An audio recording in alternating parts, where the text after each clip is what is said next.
जो मानकर सुभद्रा योजना पैसा ए पर्यंत आसीनी से माने फास्ट जाई चेक करंतु आपनको आधार रे को बैंक अकाउंट लिंक अछि। आपण केवाईसी तो करूचंती हेले आपनको आधार रे गोटे अकाउंट रहउची आपण केवाईसी आ गोटे रे करूचंती सेति पय प्रथमे आधार रे चेक करंतु केमि चेक करिवे आपण कोठी जिया पय पडिबने घरे बसी चेक करंतु क्रोम ओपन करंतु फास्ट क्रोम ओपन कला परे myaadhar.uidai.gov.in वेबसाइट लॉगिन करंतु आधार लॉगिन हे गला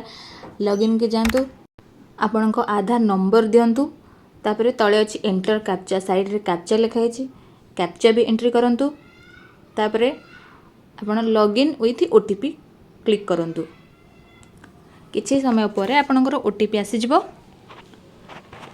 ओटीपी आसी गला तापरे एबे ओटीपी देकी लॉगिन करंतु अंकर आधार पेज ओपन हे गला एबे लॉगिन कला परे लेफ्ट साइड रे अछि बैंक सीडिंग स्टेटस ताको क्लिक करंतु ताको क्लिक कला परे आपनकर आधार पेज ओपन हो गला